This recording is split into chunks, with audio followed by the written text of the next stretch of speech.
Welcome all to episode 189 of the Xbox Expansion Pass, recorded on August 5th, 2023.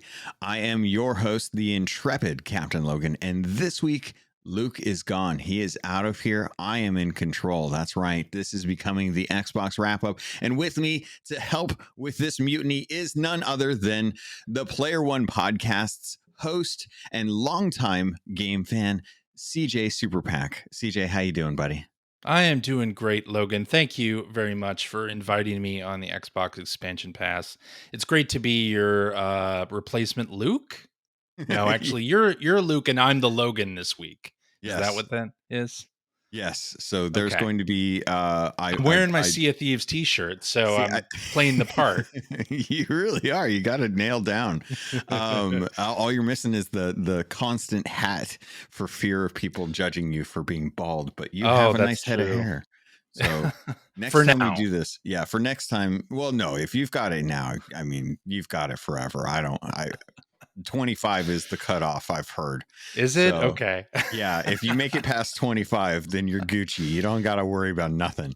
But we always like to start the show with words of kindness. But I mean, how are you? How have things been this week for you? Any troubles? Any happiness? Anything you want to share?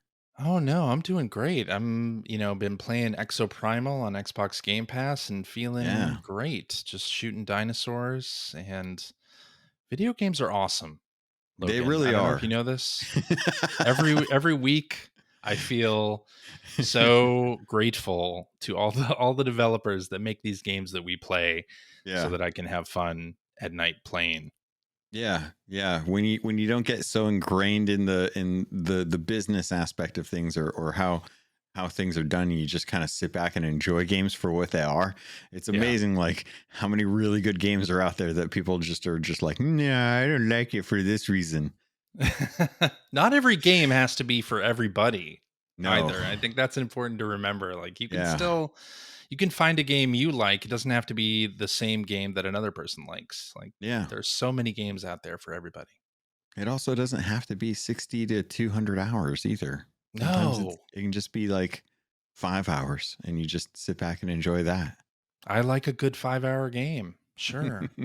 I pay $15 up to $20 for that. Yeah.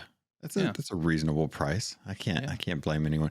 Price has been an interesting conversation lately. But before we get into that, I have to thank the patrons, because the patrons are the ones that are helping Luke get a second monitor that he refuses to buy.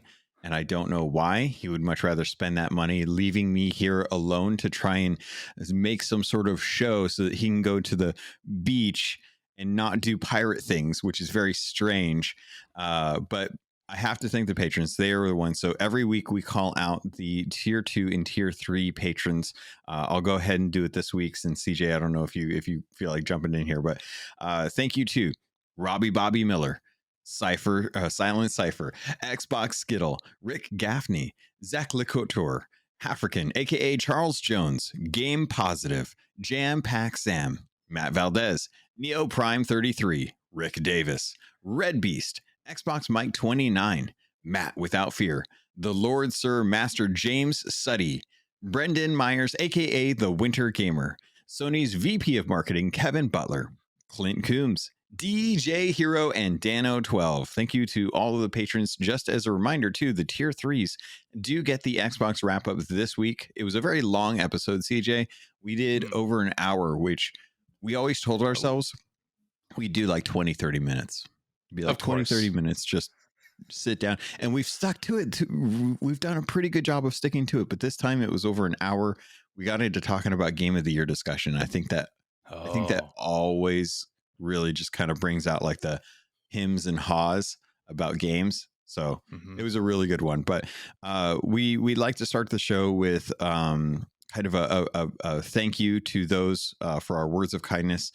This week I wanted to shout out Noble on Twitter, who I didn't realize had been doing it for a very long time, but they always do like a summary of the week's news for like everything. It's not even just like one specific system, but they always type out like an amazing kind of breakdown, an outline of all the news and stuff. So I was like drinking a beer and skimming through that, and then that sparked a couple ideas. So I went to some other websites for all of our news for today, but I wanted to shout them out. And because this was kind of thrown upon you, is there anyone in this week that made you happy or brought you any kind of joy that you want to shout out? Yeah, I want to shout out my co-host on Player One Podcast, Greg Seward, who is at Mm, Seward on Twitter. He does a channel called Generation 16. Actually, it's just his YouTube channel, but he does a show called Generation 16, going into the history of Sega and the Genesis, and kind of going chronologically through all of the Genesis releases. But he recently released a video talking about that 200 plus document that leaked about internal Sega strife. And there have been a lot of headlines about that document, but I thought that Greg's insight to that in particular was interesting. As just a longtime Sega fan and someone who follows Sega history, he has a really unique perspective. So Greg Seward on Twitter, Generation 16 is his show. People should check that out. But yeah, I just want to give some that's really kindness cool. to Greg. Oh, I love Greg. He actually does a really good job of clipping out the games that he's playing from P1P and uploads those to his website or to his YouTube channel as well too, Mhm. which is really nice to kind of like have a bit of a mix between the documentation and research that he does for Generation 16 plus kind of like what the like the day to day is or week to week is that he does for gaming and stuff as well. So, Mm, but yeah, he also does a lot of charity work too. Just a generally he awesome guy. does. Really curious to Indeed. hear what he has to say about Forza Motorsport in October. We'll That's see. We'll see. I can't wait to hear Yes. him gush about that. Um, Housekeeping, kind of a little bit that I just want to let people know about. Again, congrats to Luke and the show for getting over 1,000 subs on YouTube. It's been amazing to see that growth over there ever since we started doing the video version of the show. So definitely appreciate all the likes and subscribes that everyone's been doing over there. Thank you so much. Uh, Getting into the actual news, Xbox has announced that it's going to be showing Stalker 2, Armored Core 6, Persona 5 Tactica, Cyberpunk 2077, Phantom Liberty over at Gamescom. And that is going on at the end of the week. I'm very excited for this as an Xbox fan, but also just because I love when folks get an opportunity to go and experience games. Have you been keeping up with this at all? And seen some of the controversy around like Starfield not being there? Controversy about Starfield not being there. I mean, Starfield is pretty close to launch, right? We're about a month out Yeah, from pretty that, much. and it would seem to me that Starfield, being the kind of game that it is, would be very hard to like put together a kiosk demo where you're going to get a real good idea of what the game is. It might actually hurt impressions, Hmm. because Yeah. you're going into this very involved sci-fi RPG, and then here's a 5-minute demo. You can just sit down and play this little bit. It's like, what do you demo in a game like that, where you can kind of, at least from the gameplay deep dives that we've seen, you can do kind of anything, right? Like, it's very free form. Like, how do you accurately demonstrate that on a Hmm. kiosk? Like, I would think that'd be very difficult to do. And I Yeah. imagine we're probably not too far off from getting some press previews of Starfield. So Mm. to me, it seems like they don't really need to focus on Starfield. I think having Armored Core 6 there is big because that game's going to be huge. All of the Souls and the Dark Souls and Elden Ring fans are going to love that game. Persona's a fan favorite. Cyberpunk has its fan base here, and Stalker 2 is obviously, like, being a European developed game, it's going to be big too. So I feel like they've chosen the right mix of games there for Gamescom. What do you Yeah, think? Would you rather definitely. see Starfield here than any of these titles? No, I honestly wouldn't. I think the selection that they have are easy enough to understand and drop in and drop out of, that you can demo those very well. But that was honestly, your perspective is right in line with mine, because I kept thinking in my head, this is intended to be a huge RPG that fans are supposed to engross themselves with and feel very personal connection to your ship, your crew, the alignments that you make with the different factions and stuff like that. And I just don't see something like that demoing well. I'm sure it would look great if they cut together a fantastic trailer to kind of have playing in the background, saying like, "Hey, this is coming out in a month. You can buy the special edition to be able to get early access for it and stuff." But genuinely, I don't see how something like this would really give players a earnest chance to get a good feel for Yeah. what the game is going to be. So I'm not bothered by it, considering the timing of when Gamescom is versus when the actual release is. So for me, it's more surprising that there's no presence by Sony there, given this is the perfect kind of counter marketing that would be Mm. good to kind of say like, hey, yeah, we know Armored Core is going to be out, we know that Starfield is going to be out, but come play Spider-Man 2. I think that would have been a smarter move if I was like making hubbubs about stuff when it comes to Gamescom. But Mm. I'm really excited to see what gets announced. I've seen some speculation saying that folks think that Armored Core 6 is going to be coming to Game Pass. FromSoft, it would have to be a really big bag of cash, because I think this is going to be what's holding FromSoft over till they're ready to release their next game after, following in line with Elden Ring, because Elden Mm. Ring's good, but I think it sold so well that it's kind of saturated the market as far as like folks that would have picked it up if they had any interest in FromSoft and stuff. But I'm very Potentially, I think curious. Armored Core 6 is interesting because that's a series. Obviously, this is the sixth installment of a series that probably Yeah. a lot of people who are Souls fans haven't played Right. and haven't engaged with at all, right? Yes. So, and I feel like Armored Core is sort of a question mark. Like, how well is this game really going to do? Because Souls likes Hmm. have their fans, and From Software has its fans. But like, what happens when you sort of go off the beaten path and make a mech game, right? Like, are those fans going to show up for the mech game? I think that was sort of a question mark. I think they will. I Yeah. think you're right that Microsoft, to get this for Game Pass, would have to drive a dump truck full of money up to their doorstep. We'll see if they ended up doing that, or maybe I think Bandai Namco is the publisher of this, Yeah. because From does not publish their own stuff, although they could. They Maybe really they will could. in the future, Yeah. but for now they use a publisher. So maybe Xbox does have a good relationship with Bandai Namco and They do. has done some day and date releases with them in the past. So we'll just have to see whether Armored Core 6 is that type of game. I think there would need to be a big promise from Bandai Namco saying like it'll be okay. Like you're not gonna have a whole lot of sales on Xbox, but you will have a lot of sales on PlayStation, and being Yeah. on Game Pass will grow your brand. It will grow this franchise. It will give immediate access to a game that a lot of people may not have checked out, even from Soft. Yeah. And that is it really, because I've been hearing from the Souls fans, I've been hearing from the FromSoft fans, they're like, FromSoft doesn't miss, they can't make a bad game. And I'm like, but you guys haven't played the past Armored Core games. There's 5 others that you could have played, but you're just now jumping on the bandwagon because Elden Ring is so good. And Yeah. I think there's going to be a lot of folks that are kind of waking up to this like, oh, Armored Core is a different type of. Now, I think Armored Core is a fantastic series. I haven't played an Armored Core since 2 or 3. I Mm. think 3 Long was my time last one. ago. It's been a Long long time time, ago. yeah. But I actually really like them, and like Mech Warrior and Mech Assault and Steel Battalion. Like I'm here for the mech games. I think they're fantastic. Yeah. So I'm very curious to jump into Armored Core 6 because it looks beautiful, and I think it'll be really really interesting to see what FromSoft fans say about it.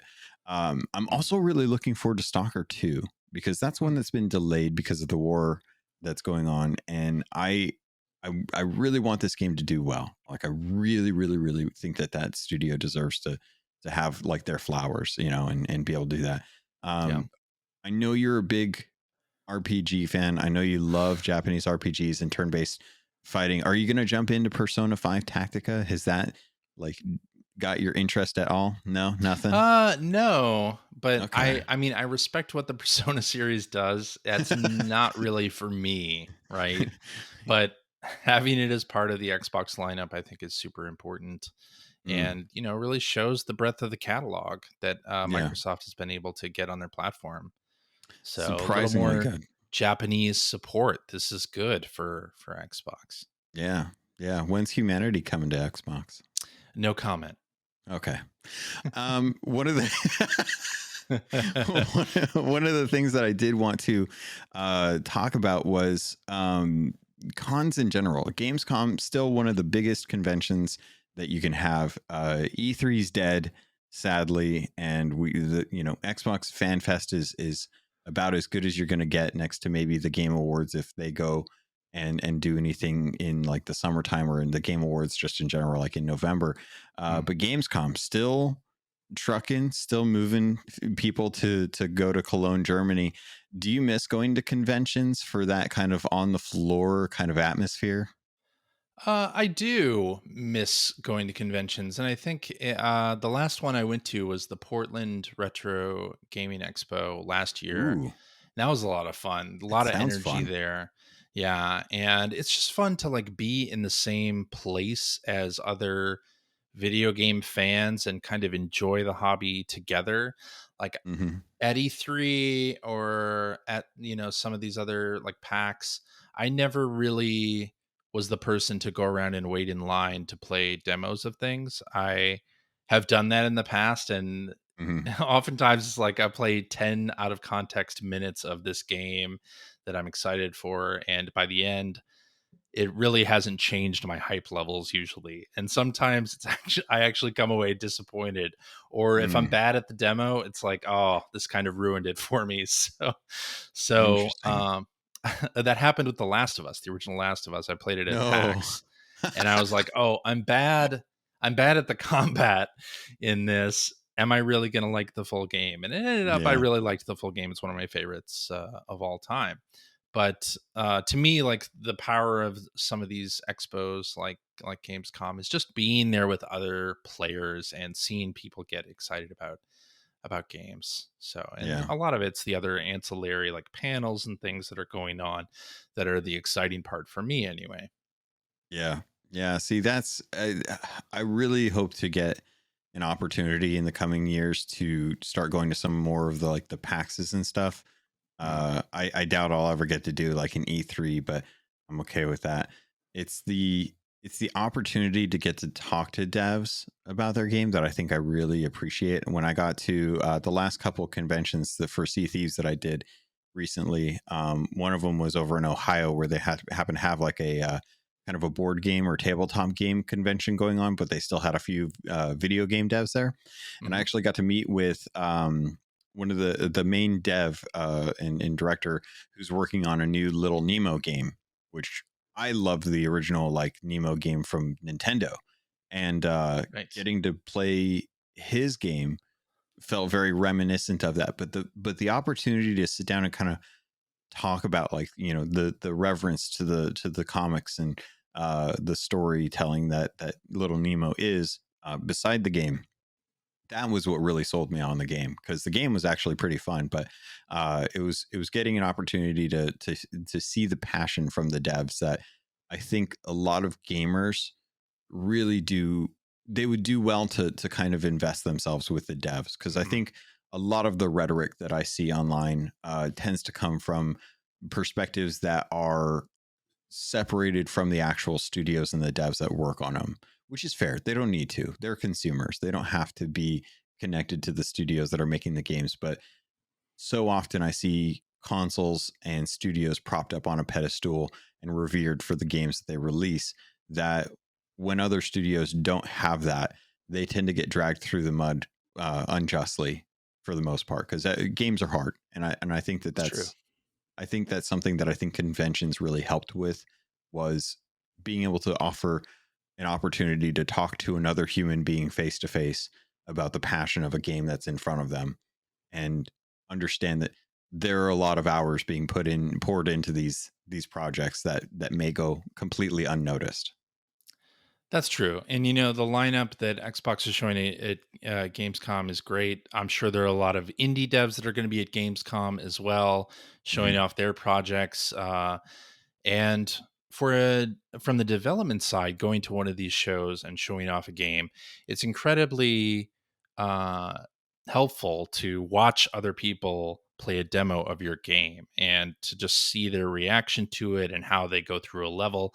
Like watching somebody play the game that is not connected to it, that is coming in cold, is extremely helpful to the development process. And I think it's important for all of us to remember that people make these games, right? There are people behind it.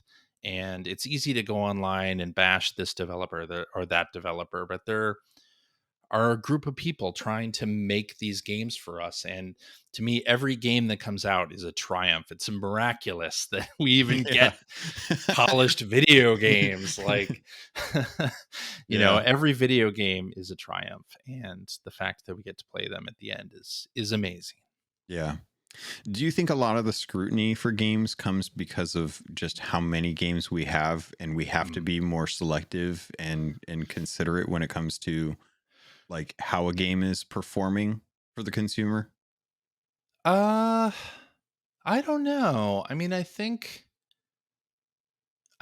as a consumer, I I tend to be the type of player that doesn't really look down on technical faults as much. Mm. Like I'm not the person that's like, "Oh no, it's not 60 frames a second. I'm not going to play it," or "It's unplayable trash because it's not 60 frames a second." Like I look at it differently. I try to look at games as like a whole product. Like what am I experiencing? Am I enjoying the story? Is the gameplay fun? Is the user interaction fun? Like I take it from that perspective, and I think a lot of people can get hung up on the technical aspects of games and like not see the forest for the trees and not uh get the full enjoyment out of some of these titles.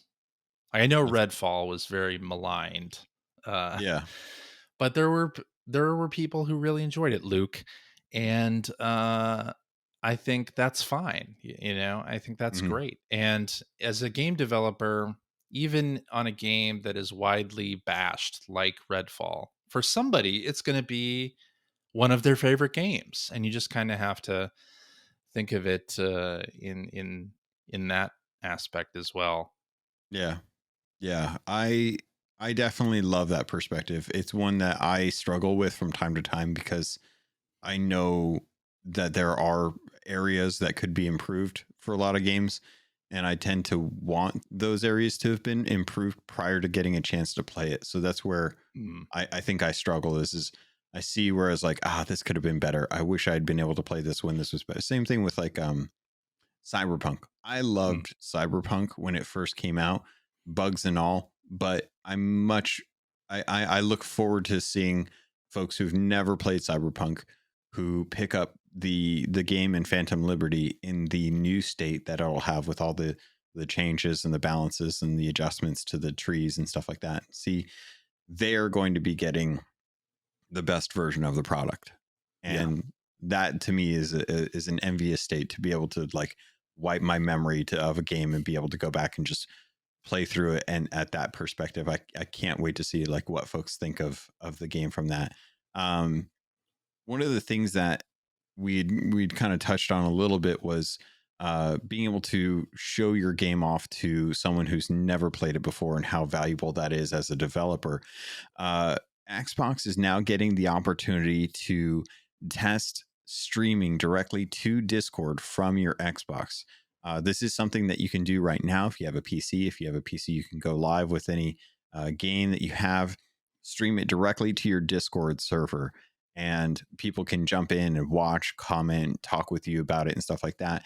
And it looks like Xbox is going to be getting this feature. It's currently in the alpha testing phase. It'll be probably moving to beta ring at some point, and then eventually out to the mass majority of folks. But along with the UI design in this kind of announcement, it looks as though Xbox is looking to try and build up Discord as a replacement for their clubs, because I feel like clubs was the kind of idea of building communities through Xbox.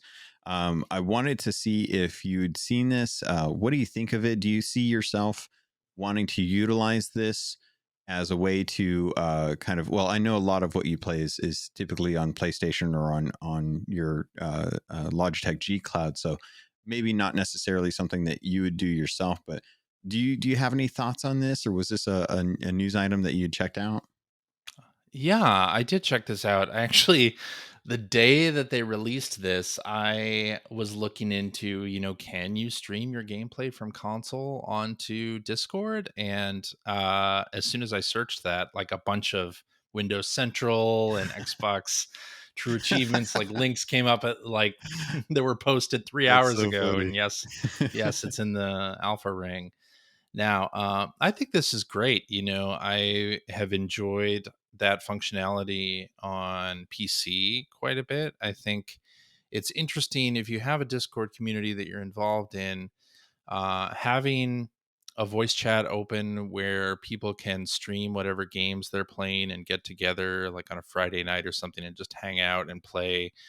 Not multiplayer games, just single player games, but together, I think is a really great thing to have. And I don't know about you, but a lot of the games that I play or check out, I do that because I hear other people talking about them, right? Or Hmm. they're playing this or that game and enjoying it. And so I check that out. And it's better to be able to have them stream it on Discord than just tell me about it, right? Like I Yeah, could watch them play it. That's even better. yeah. And not have to do it, via Twitch or a more public sort of broadcast where you can go into a Discord room and have a conversation via voice while somebody is playing. I think that's really interesting, and I love the fact that they're doing this. Hopefully, other consoles will follow suit, and I really can't wait for this to come to the just general ring. I'm not in any of the alpha or beta rings, Same. so I'll have Yeah. to wait a little bit longer to get this. But when it does come out, I think I'm looking forward to using it. What about you? Yeah. Oh, I'm really excited for this. I typically, so I'm a Discord Nitro subscriber.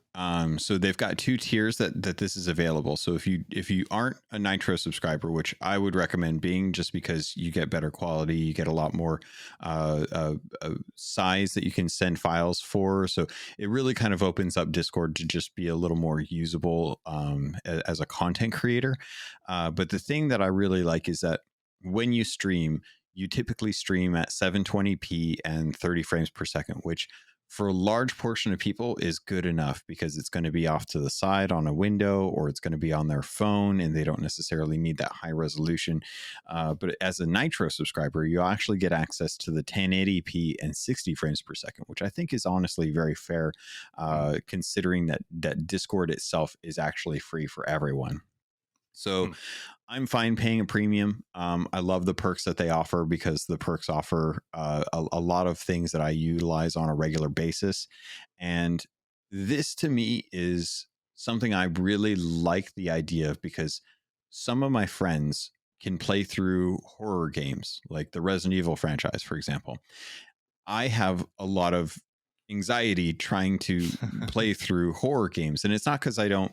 It's not that I'm scared. It's that I'm given control and I have to move forward. It's different when it's somebody else moving forward, because I'm not having to make the active choice to do it. I am just Hmm. a passenger and I can disengage any point I need to.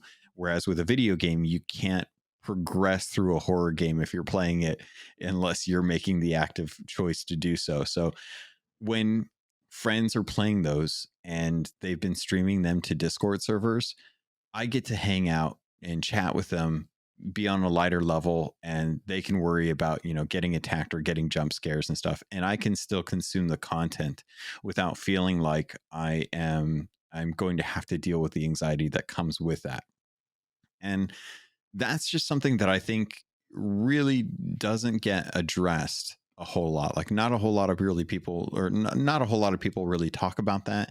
But I love this because it's something that I think is coming to Xbox that Xbox hasn't taken advantage of. Whereas this is something that's actually available on PlayStation right now, not through Discord, but just through their party system.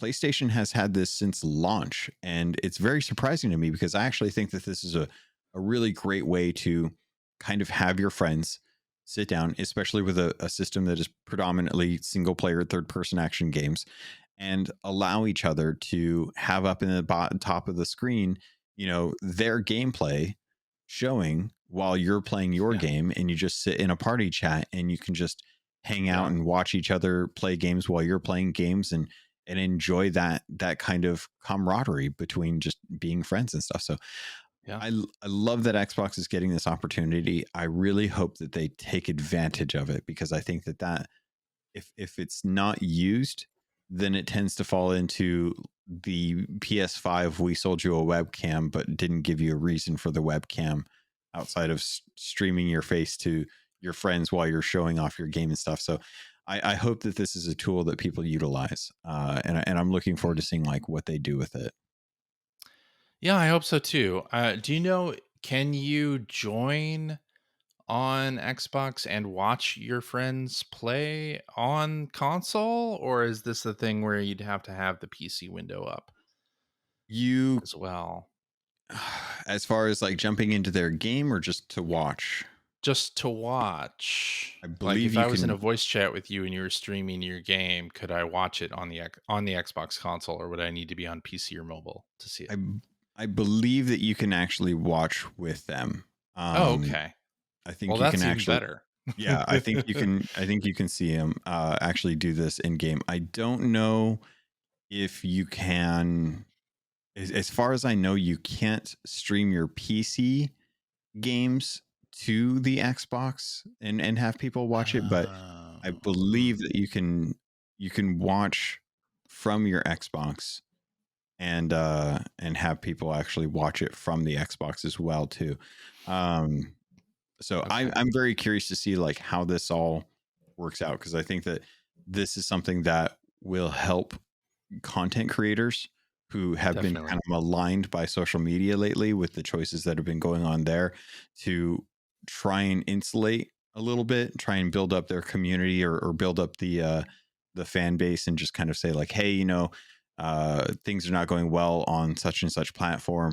I've got a Discord going where we're going to be doing community nights to kind of stream and hang out and chat together, and just do something that's a little more connected with your actual fan base, as opposed to having to worry about bots dropping in and trying to drop links on in the chat when you're trying to do a show, and then having to try and mediate that as well too. So very curious to see if this is utilized by content creators beyond just friend groups, for their type of content as well. Yeah, it's perfect time for this kind of thing, especially as you mentioned with the sort of social media upheaval that's happening. Yeah. Yeah. Yeah. A lot of folks don't know where to go or how to promote. And I think Discord is going to actually turn into the new Facebook, if that makes sense. Kind of how everyone was on Facebook, and Facebook was great because you could have everyone connected. I think everyone is pretty much connected to Discord now, and it's become like a household name for a lot of folks. And I think that they're going to be kind of like the best way to kind of compartmentalize your hobbies, so that you have different Discords for each one, and you don't necessarily have to have everyone seeing your timeline of, yes, I love video games, no grandma, they're not the devil. So Yes, that is important. Yeah. well, it is the devil, usually What? Phil is usually the devil. Phil But on in player one, he but is in the this devil. case, I wanted to talk about how painful it is and how evil it is that every time something breaks on your controller, you have to go and actually buy a new one.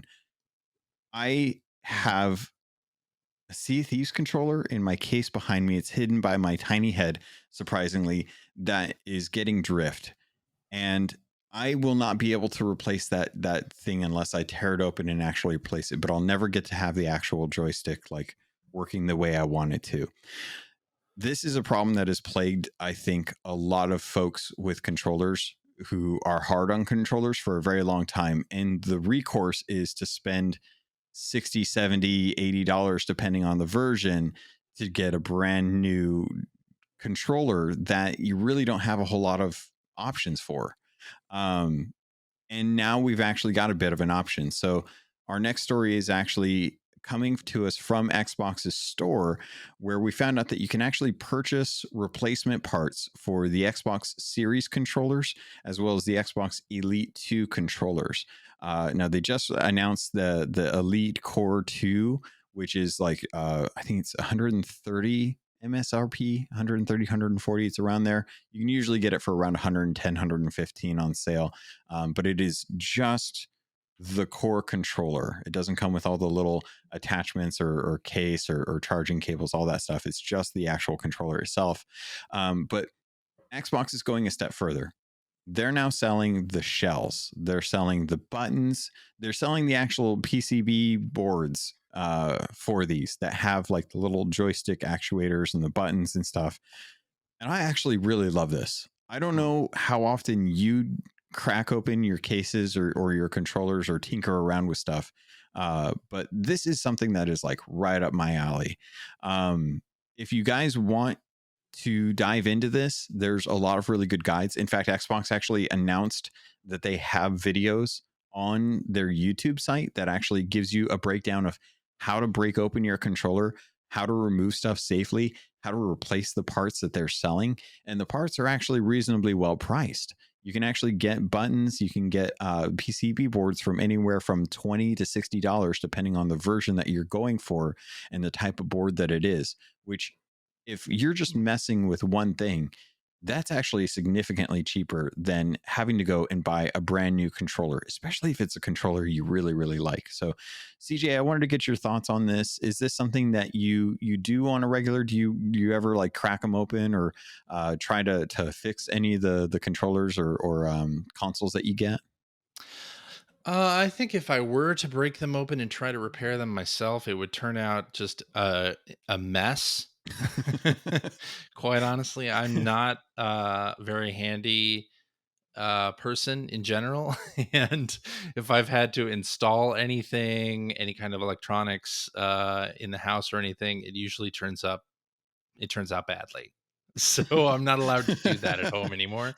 So my wife has banned me from that ever since I tried to install a Nest thermostat, and it Oh ended no. up our Nest thermostat for our upstairs was actually like hanging off the wall. You could like see the wires behind it because I had tried to install it. It was just it was bad. Oh And man. so I'm not trusted with that anymore. So no, I won't be breaking open any controllers myself, but Mm. this, because probably what would happen is I would pay for the PCB or the buttons, attempt Mhm. to do it, and then have to also purchase a new controller when it fails, inevitably. So it would be more money for me to do that myself. But for the people who can, who I respect very much, this is fantastic. You know, I wish Nintendo would sort of offer the same kind of thing, because their Joy-Con Ooh. controllers have a much more a much larger reputation for drift. But I think this is fantastic that Xbox is offering this. You know, you mentioned your Sea of Thieves special edition controller, which you can't get anymore and was very, very limited. I have one of those as well. I had to stop using it because of fear that it would start drifting and Yep. just break. So yeah, this is a great offer though for people who have the skills, and great on Xbox for posting video tutorials on how to do it. That's fantastic. So I love cracking open stuff like this from time to time, usually when I feel comfortable doing it. But I actually purchased this red Xbox Series controller not too long ago. I got a pretty good deal thanks to Wario64 on Twitter, who always has like the best deals when it comes to this stuff. But the interesting thing is the left bumper here, which I don't know if you can hear it when it's actually clicking now. Ah, Sounds pretty good. But when I bought this, it was actually smushy and it was oh not no. as responsive. And I was so bummed because I'm like, oh, yeah, brand new controller. This is going to be fantastic. I love it.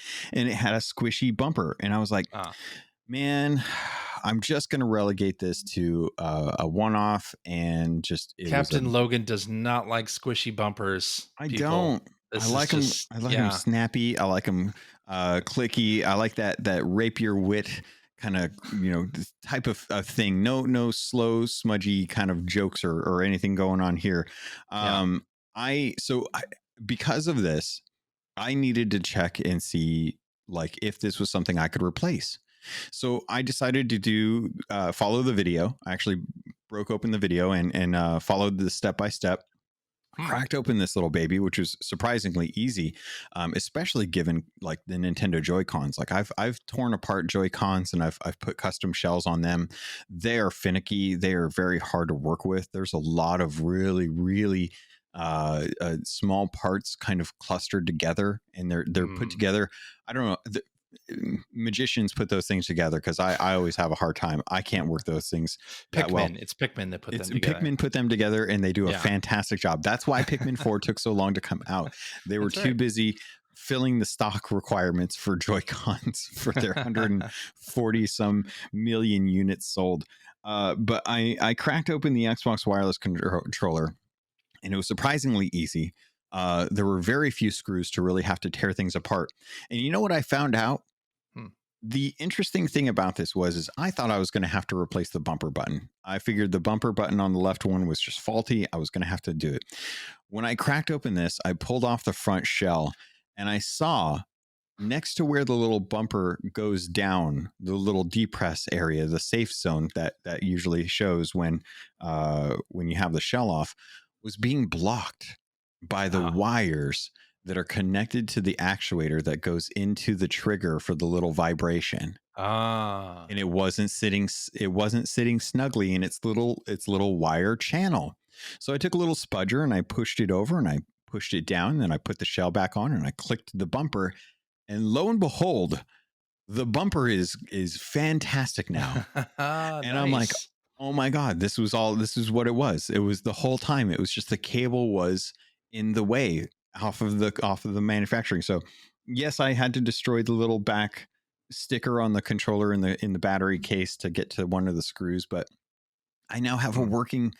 working bumper button, and Yeah. it's so refreshing. So I would encourage anyone, if you have one of the regular controllers that's kind of messy, it's not something's going wrong with it, it doesn't quite work as well, take an opportunity, grab a Yeah. couple screwdrivers, grab an iFixit kit.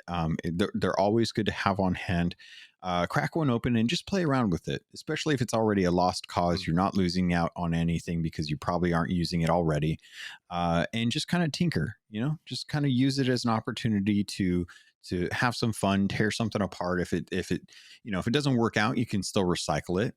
And just kind of go from there, see what's going on, and see if maybe Xbox selling these parts, which honestly is a great way to promote reusing uh, uh you know s- parts that you normally would just recycle, like the whole controller would be to waste. But Yeah. if all you have to do is recycle just a PCB board or replace the buttons on it, that is so much more economical than actually going and buying a brand new controller. So much tech is just throwaway at this point, even Let cars. me ask you this, Logan, though. Are you going to end up repairing your Sea of Thieves controller then?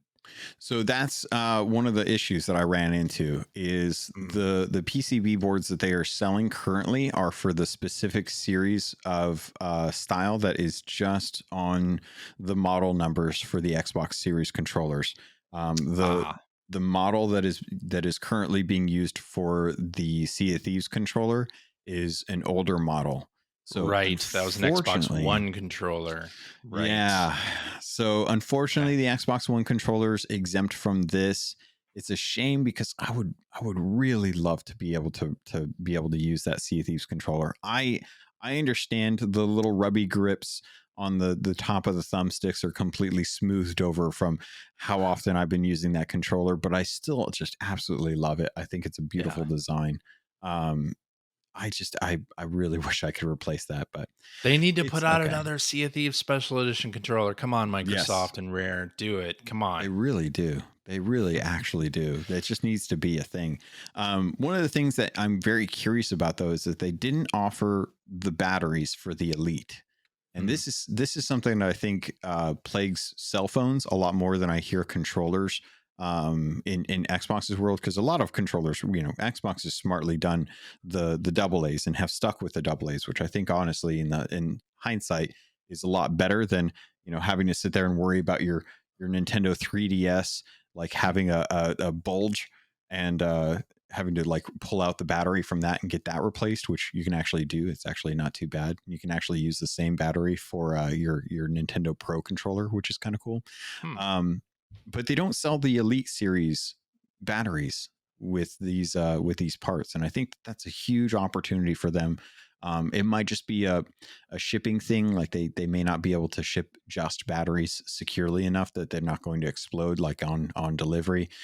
Hard to say, but I do wish that they had a battery replacement program for the Elite controllers, especially given that Mm, in a few years my Halo Master Chief Elite Series 2 controller is just not going to have the battery life that it did. And I'd yeah, love you're to be right. able to get that replaced. Yeah, that's a big problem industry wide with Yeah. batteries. So, but having replacement parts will come in handy, probably with your controllers that you are using to jump back into Killer Instinct. Because believe it or not, Killer Instinct is not dead. It is now getting a free 10th anniversary update later this year. We got a tweet that was actually very late on Friday announcing that Iron Galaxy is back. They are working on a balance update. They're improving matchmaking and they're offering 4K support for the Series X controller. Now, the tweet said Series X and S. I think they just meant the Series X because I don't know that the Series S is as great as that console is could handle 4K. Probably not. No. So I wanted to get your beat on this. Mm, 2023 seems like the year of fighters. We've had yeah. Street Fighter 6, we've got Mortal Kombat 1, we've got Guilty Gear recently came out, but I don't think it was 2023. Now that we've got an update coming for Killer Instinct, I think Tekken is still due out as well too. Like, what a year for fighting fans. The only thing that I think that could really top this is if we got a new Smash Brothers round of characters. Like there's no limit to what fighter fans can really jump into this year. So did you see this news? Have you played Killer Instinct? Do you have a favorite character if you do? I have never really been a huge Killer Instinct fan, but Mm, you know, I seem to remember like they stopped updating Killer Instinct a long while ago when they probably could have been supporting it this entire time, yeah. and Killer Instinct probably could have been a bigger game than than it ended up being. Like I think it could be, mentioned in the same breath as Mortal Kombat and Street Fighter 6. And Yeah. uh I'm glad that they're moving on this now. I wonder what that means for ongoing support of this, or like if Microsoft would continue maybe even like do a reboot of Killer Instinct at some point. Hmm. That would be fantastic. I know Iron Galaxy, the KI that they made for Microsoft, is well regarded.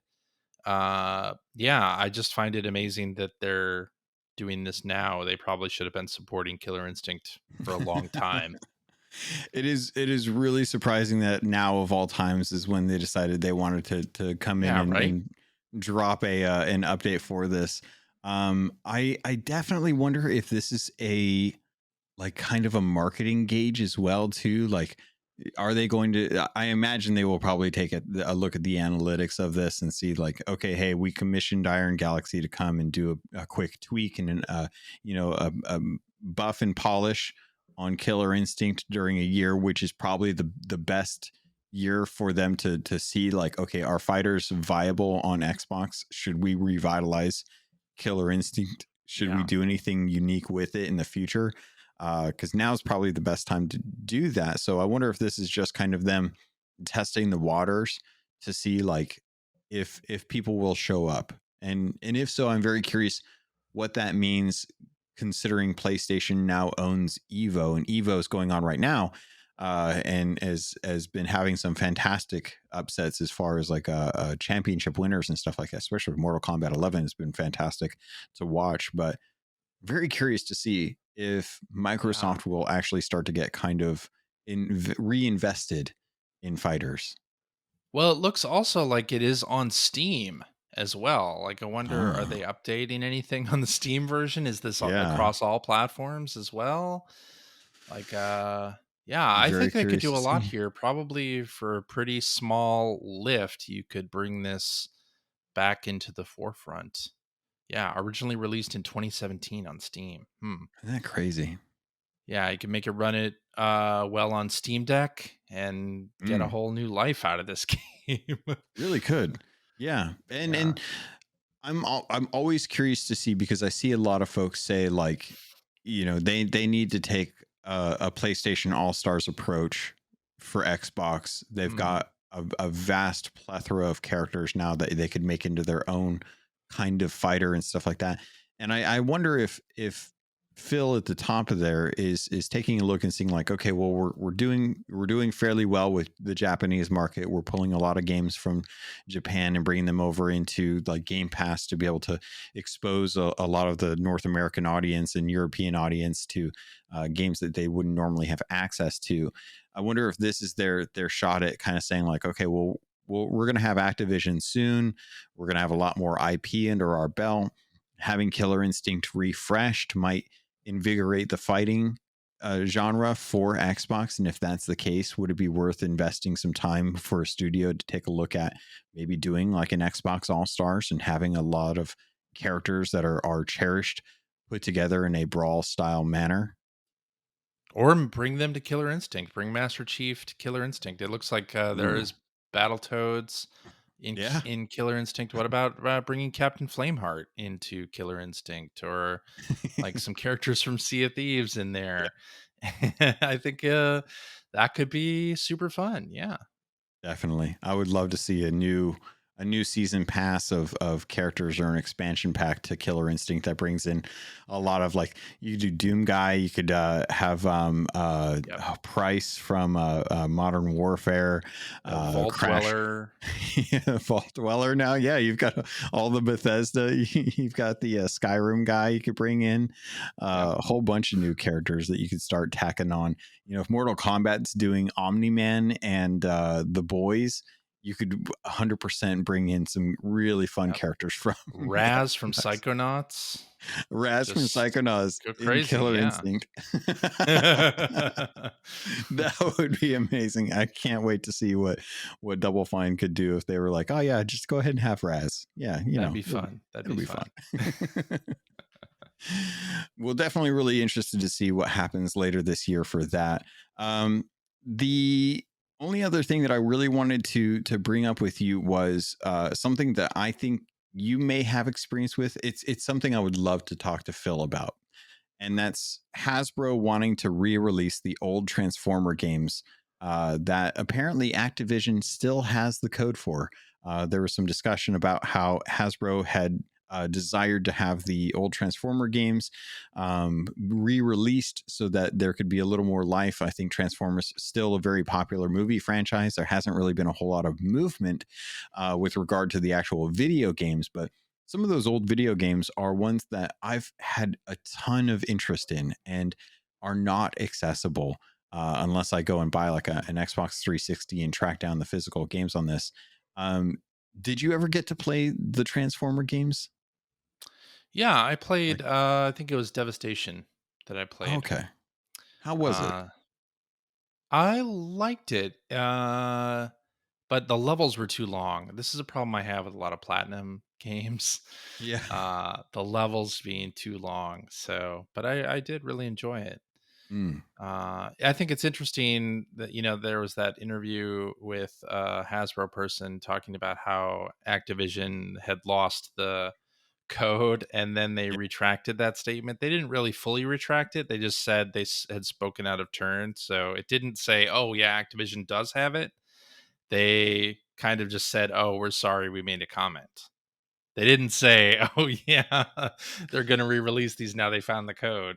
Yeah. I guess we'll see what happens. Like, I think that is something to be concerned about, because, yeah, these games live on servers and hard drives. And if they're not stored or archived in the correct way, then we can, have a situation like this where games are sort of lost and can't be revived because the source code or the tools needed just aren't there anymore. So it's concerning, but hopefully these will be found and can be re-released. That would be awesome. If Microsoft can somehow help after the whole ABK deal, that would be fantastic too, to see these kind of live on. But since it is a license, Activision/Microsoft would probably have to also pay Hasbro for the right to re-release these in any way, or even putting them on Game Pass.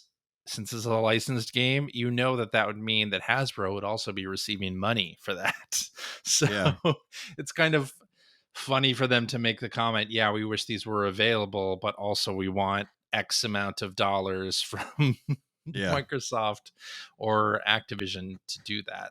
There's money involved too. It's not just a matter of putting something up on the server in this case. So but an interesting development so far. Do you want? So you haven't gotten to play any of these Transformers games? No, then? I haven't. And that's the kicker, is because I've been wanting a Transformers game. I've been looking at that PSVR 2 port of the Transformers game that came out for PSVR 1. I've been looking at that thinking like, that looks kind of cool. But I love Transformers. I mean, I saw the recent release of Grimlock, which can transform from dinosaur mode to humanoid mode, and it's way too pricey for me. I'm sure Phil will 100% buy one.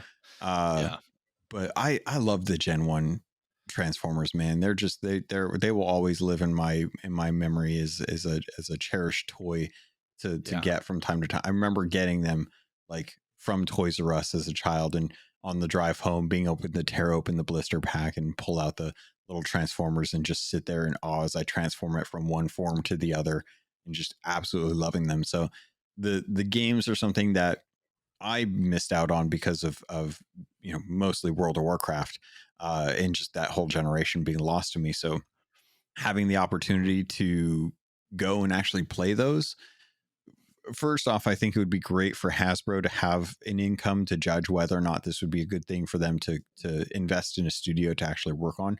I would love to see some studio like get really emboldened by this and decide that they want to make their own Transformers game as a result. But also just to have some of that back catalog that I know Activision has that hasn't really offered in any tangible form for any kind of current gen systems. Just a lot of that, I think, is what folks are hoping will come as a result of this Activision deal.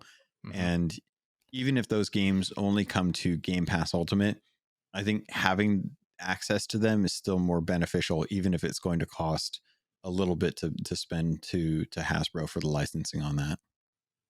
Sure, it would have to be, and it would have to be only like a limited time. I think those sorts of deals don't last forever, right?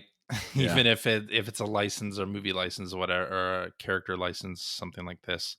That Simpsons arcade game release that Konami did, didn't last forever either. So these sorts of things are limited. Yeah, always a shame. It definitely. We recently, Luke got a chance to talk to the developers for Antstream, and a lot of those licenses I'm always curious about, because a lot of the stuff that they have the licenses for are for smaller titles, not really like too major as far as like licenses go. But I'm always curious, like when folks get access to those licenses, if it's not a physical release, how long will those be available or made available on servers? And if it is for a while, like, that's awesome. But I also worry that at some point those services will become unavailable, and fall to the wayside, just like how a lot of physical media gets left behind with past generations on consoles and stuff. So game preservation in general is a very tricky thing, I think, for a lot of folks to have to try and work out how that process is going to work for the future. Yeah, and it's a little easier when you are not dealing with established IP like Transformers or Yeah. any sort of movie licenses or anything like that. I think it's separate. And a service like the Antstream arcade stuff, that's easier because you can go to a specific developer and the deals are probably just with them, and you don't have to deal with another license holder Yeah. in the mix. So yeah, uh, always a thing though. I hope I love emulation. I hope that eventually we can get to the point where you can check out a game from a sort of library type situation and play some of these licensed games that are sort of lost to time now because the licenses are just, it's too expensive for anybody to relicense something like this. So Yeah. yeah. Definitely curious, as years go on, there will be a time where a lot of games fall into the category of no longer being copywritten. It'll be very Mhm. curious to see like what companies are very, because I know that, like Nintendo's never going to let anyone, like it's like Mickey Mouse, like they're never going to let anyone touch Mario That's legally, right. unless there's like a contract in place. But I'm very curious to see like what the future has in 50 years, what the game space look like, as far as like how are games accessed, how are games given to each other. Movies is kind of a good way to kind of look at that and say like, okay, well, this is how movies have moved forward with time, and it's Hmm. just a matter of moving from medium to medium. You have dumb devices that are just the reciprocals for that content. It's really not about like how, what you're buying to be able to access that. It's a uniform type of media that is not present with video games because of exclusivities and rights. So very Yeah. curious to see like how that all works out in the future. There's not like a everyone's agreed that this is the controller that everyone's going to use kind of thing, the way there is like a everyone's going to agree Blu-ray is the format that we're going with. Right. But So for now, if you want your Transformers game, you'll have to get to level 100 in the Fortnite Battle Pass so you can unlock Optimus Prime. Or wait until later this fall when the Megatron and Bumblebee and I think there's one other skin pack come out for Fortnite. I really like that Megatron one, man. I saw photos of that. Looks good. Looks really good.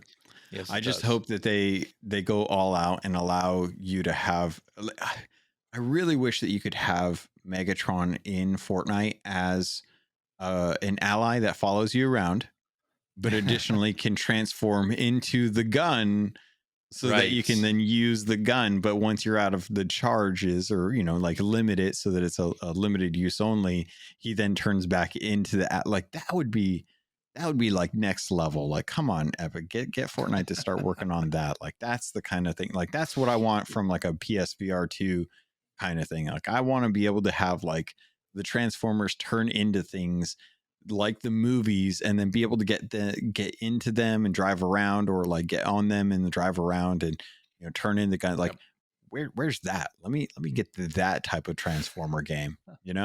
So Yeah. Agreed. we don't usually jump into this topic too often on this podcast, but I was kind of curious because you brought it up. What have you been playing lately? And I know you mentioned Exoprimal. Exoprimal. I've been playing a lot of that on Game Pass. Yeah. Have you And uh, have you paid for the season pass on that one? Logan, I'm going to reveal to you exclusively on this show and to the listeners of the Xbox Expansion Pass that yes, I did purchase the season pass for Exoprimal. They got me, Logan. They got me Really? with a game that I just really enjoy the game loop in Yeah. this. Yeah, for those who don't know, and Luke may have talked about this on the show. I don't know We if played he a has. bit of it for sure. We dropped off though. Okay, but it is a PvE and PvP multiplayer game where you play in a team of 5 and you go in and sort of race against another team to kill packs of dinosaurs. And then at the end, there's either a PvE race or there's a PvP encounter, which is either like control points or escorting a payload in the same environment with other enemy players. And Mhm.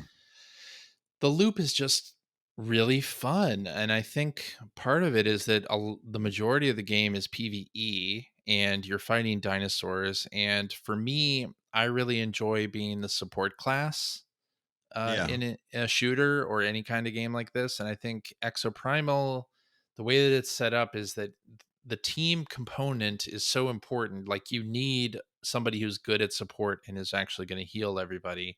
So I feel like being a support player, I can fulfill that role if nobody wants to do that, right? I don't need to shoot dinosaurs. I can just stand by and heal the people who are doing the hard work. And I think Hmm. that yeah, the team component of Exoprimal works well. I think all the different characters are balanced pretty well and everybody's contributing in their own way. And I just really like the loop. It's Yeah. fun. And I'm only playing it because it was on Game Pass, right? And Hmm. I did end up paying for the season pass on top of that, which if I had bought the game outright, it's a full price $60 game. And they're also charging for a battle pass, which Yeah. is kind of ridiculous in 2023 to think about that. But I'm having a hu- a hugely fun time with it. Like I love the Nice. control, the shooting action's fun. The matches only last between 10 and 15 minutes Yeah. generally, and that's like just the right amount of time. No, like one enemy is a bullet sponge that you really spend too much of a match dealing with them, which I like as well. Like I cannot get into Destiny because I can't sit there for 10 minutes trying to kill one enemy. That's just not fun for me. So There's other a stuff game you got to do. well, yeah, I'm reducing Destiny down to yeah, You I'm got making a mechanics. generalization there. but you know, I really like the pace of gameplay and the fact that I can just jump in there with strangers and still have a really fun time and not have to talk on voice chat, but also I Mhm. can play with people I do know and talk on voice chat with them if they're playing. So, yeah, I'm having fun with it. I think it's not like the greatest game ever made. It's not the greatest shooter, but Yeah. what it does, it sort of excels at, and it does have a story which is I think a little bit rare in the case of like an online PvP PvE game, like to have cutscenes in between. And you progress though by playing only the multiplayer mode, and it's just really fun and cheesy, and it has to do with like time rifts and this AI that has gone crazy and is running battle simulations with the dinosaurs, and it feels very, I think anyway, sort of Guardians of the Galaxy ish in a way that's tongue in cheek and cheeseball. And Yeah. it reminds me a lot of Japanese multiplayer games that came out in the mid 2000s, where it was just like, we're going to throw things at the wall and see if it sticks. And the story's kind of out there and wacky, but we're fully committing to it. And Mhm. I love what it's throwing down. Yeah. You know what you know what it reminds me of is those arcade games where it had like the Uzi for like Terminator 2 or something, and it was just all you had to do is just pull the trigger and aim in Yeah. different directions and just annihilate creatures. Like Yes. that was all that arcade game really was. It was a gun attached to an arcade cabinet, and you pulled the trigger, and the little light gun shot at the screen, and then a bunch of enemies died like on the screen until you got hit 3 times, and you had to put more quarters in. And that's Yes. effectively like that's what Exoprimal feels like. It feels like that satisfaction of just you're not going to be spending a whole lot of time trying to think about like mechanics. Like the team dynamic is there. You can definitely time things certain ways for buffs and things, but overall, you're just going to be mowing down like dinosaurs that have very little health. And then you'll get a Yeah. couple big dinosaurs, and those are like the tests that you have to go through. But the question that I was thinking about with the season pass was, did you buy the game, or you're just going off of Game Pass right now, right? Just Game Pass, yeah. Okay, so are you concerned at all, like if because this is Capcom's game, it's going to be on Game Pass for probably 9 to 12 months on Game Pass for sure. Are you concerned at all that the content that you're getting for the season pass is going to be locked to a game that you don't own if it does get pulled off of Game Pass? Or are you Hmm. not really concerned about that? You made your time with it. It was worth the investment, and then you're ready to move on to the next thing. Yeah, I'm not really concerned about that because in the end, I've only spent, like $10 on the season pass. So Mm-hmm. if it goes away in a year, I had my fun. And depending on the support of the game, I'll either want to go back to it and buy it at that point when it's cheaper, Yeah. or not. Mm. I'm not really sure. I'm not thinking about the future, Logan. I'm thinking about now when it I'm thinking about dinosaurs. right now, and dinosaurs that need to be pumped full of lead. And they're just a simulation. They're not real anyway. They're So, not, yeah, we're not harming actual dinosaurs. nah. It's the No truth. dinosaurs were harmed in the making of Exoprimal. It's true for all games, I think. Hopefully, some laboratory somewhere, someone's like poking a dinosaur with something they're like, all right, we need to Yeah. make this game. It's like, all right, but why do we have to poke dinosaurs? Nothing like that going on. No. I like that Exoprimal. I think it's really fun. I think I have the same feel that I get when I play Overwatch. Yeah. It really comes down to me wanting to play with a group of friends and talk about what's going on in our day to day Mm. when we're actually doing it. Same thing with like Fortnite Yeah. and Destiny 2, Sea of Thieves. Those are all kind of lobby games that it doesn't really necessarily matter what we do. It's more who I'm with, and I usually reserve my jump into a game with someone for those types of games. Yeah. And everything else is usually like, okay, this has a story. I'm invested in the characters and I want to see it through, as opposed to Exoprimal, which is like, it does have a story. It is a fairly campy story, but I think that they're being very honest about that with themselves. But the gameplay loop for that is just too much fun. And I really like Yeah. the designs for the different mechs that they've got and the skins that they're offering. I think the skins are really cool. They've done a good job. It's kind of like Warframe in that sense, where Warframe is a free to play game. You have to buy stuff if you want to get anywhere in it, but the the thing that they do really really well is the cosmetics. They know they can sell the cosmetics for the frames, and Exoprimal I see being very similar to that. And overall, just a really good job. I think they've done a fantastic job kind of capitalizing on a niche market right now. It doesn't feel like there's a whole lot of like team based, squad based PvE versus PvP kind of games out there. I see a lot of asymmetrical games. I see a lot of like arena shooters. Not too often do you get these modes that are kind of like go and actually deal with a PvE element, and then towards the end you have to do the PvP. I think what is it? Daisy, Call of Duty DMZ's kind of mode there. There's a couple like military shooters that are playing around with that right now, Mm. but genuinely not in like the kind of fun team based like tank support DPS genre that I think is Yeah. is really. I think you could see that a lot more, and people would probably have some fun with it. Yeah. And I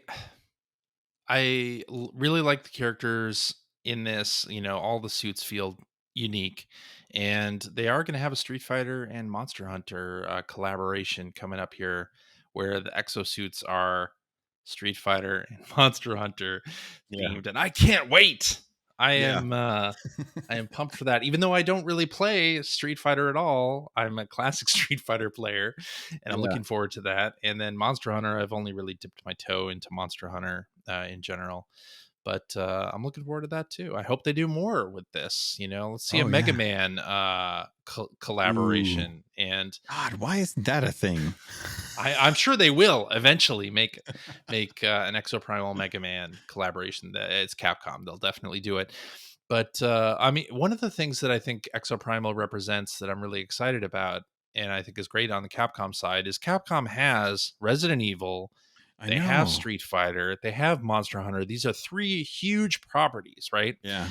And for them to release basically a new IP game that's a shooter, like I Oh really yeah. respect the fact that they did that and didn't try to tie it to Resident Evil or another IP that they had, because oftentimes like those Resident Evil shooters, the multiplayer shooters that they put out, they've tried, those Hmm. have never really taken off because, Resident Evil players don't like them, and then people who aren't a fan of the IP don't go and play them. So the Yeah. fact that they're willing to take a chance on this crazy idea of here's a shooter where you just shoot dinosaurs. I mean, that's not all you do, but that's the basic elevator pitch Yeah. is amazing. And I wish companies like EA, Activision, Microsoft, Sony, etc. would do more of that. It's like take a fun Hmm. game type like this and try something. Like Exoprimal is not a huge game, it's not a really long game. Even the story can be wrapped up in like less than 20 hours. So I Yeah. like the fact that they're doing that. It sort of represents what I like about multiplayer games, and I wish more companies would take those types of chances. Like Ubisoft. What sort of chances are you taking, Ubisoft? They're not X taking any Defiant. chances.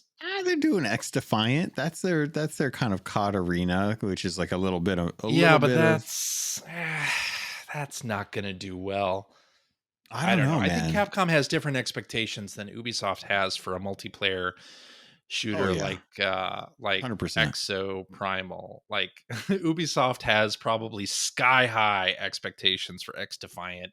It Mm, has to do this level of thing and be popular immediately for us to continue. I bet Capcom is like, if Exo Primal makes this tiny amount of revenue, then we've got what we want, yeah. right? We've already got Microsoft's money for it being on Xbox Game Pass. Like, what else can we do with this?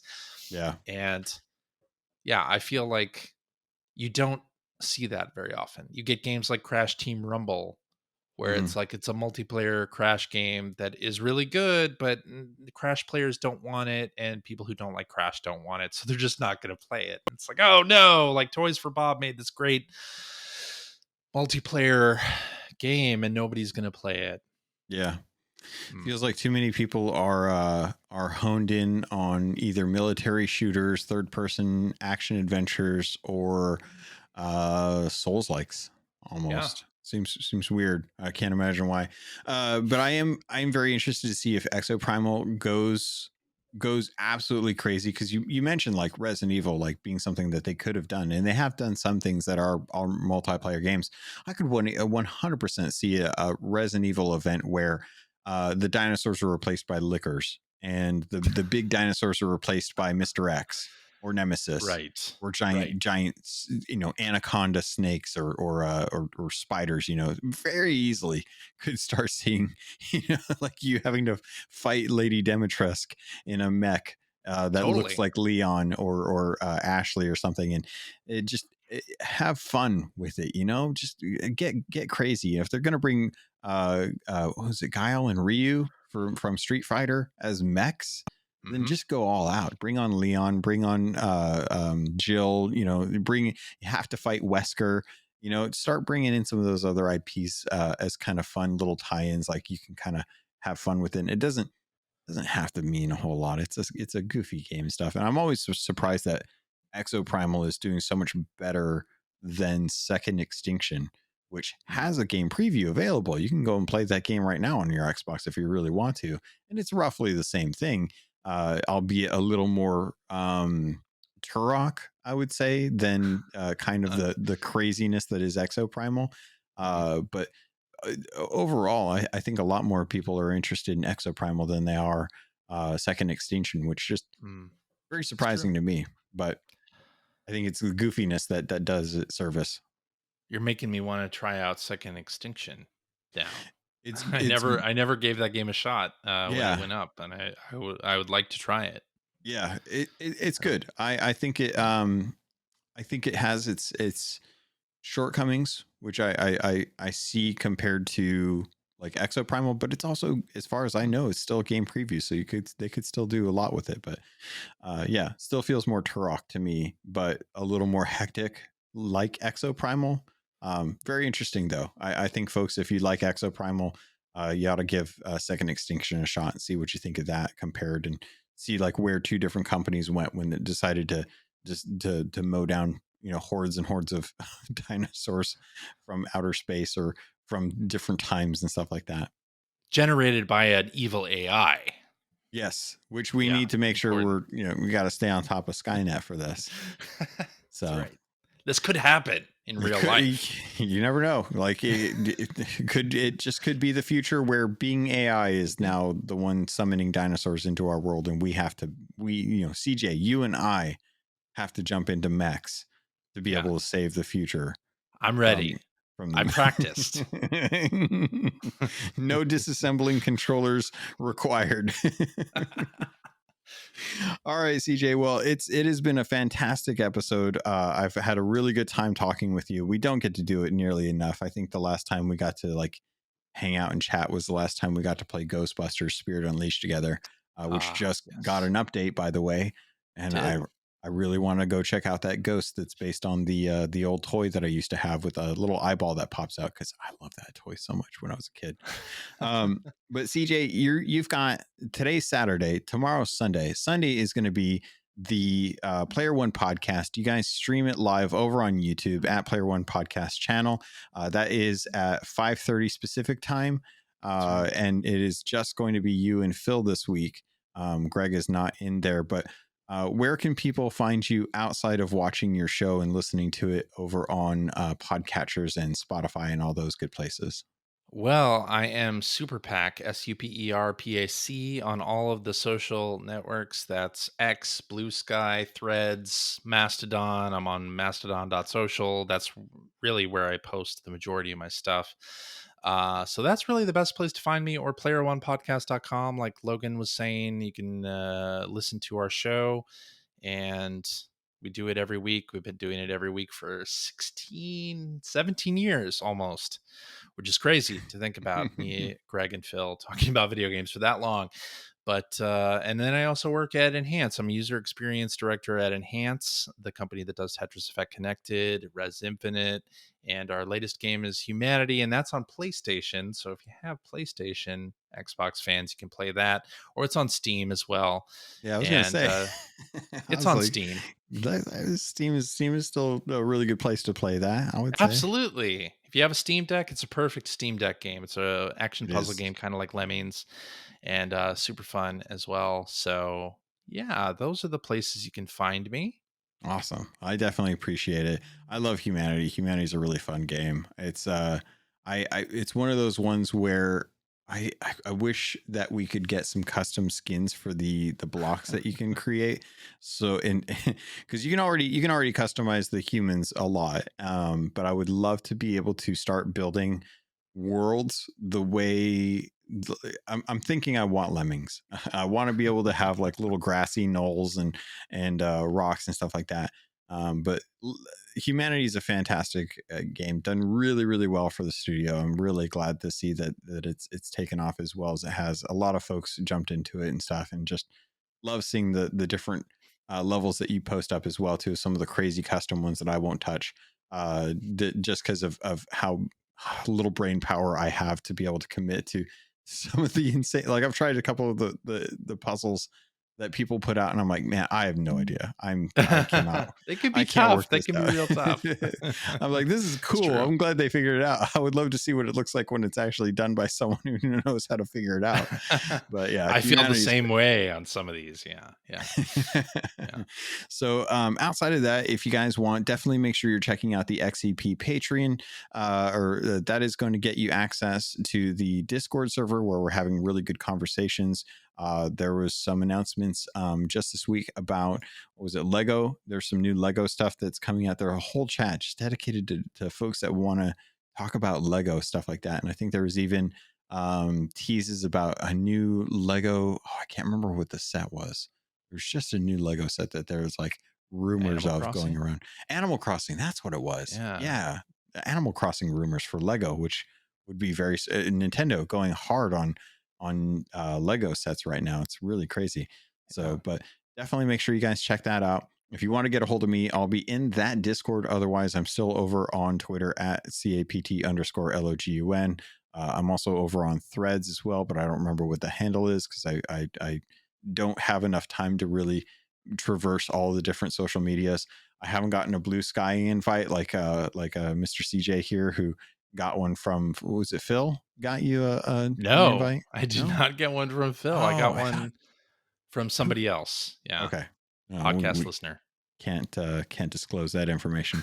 So, but folks, if you guys enjoy this, make sure you give a like, subscribe. Make sure you guys are rating it wherever you can. Make sure that you're supporting Luke and all the efforts. He's at the beach enjoying himself right now while we're slaving away in front of really hot lights and cameras and dedicating our time to make sure that you guys have up-to-date news for the Xbox ecosystem. Thank you all so much, and we will all see you next week. Bye.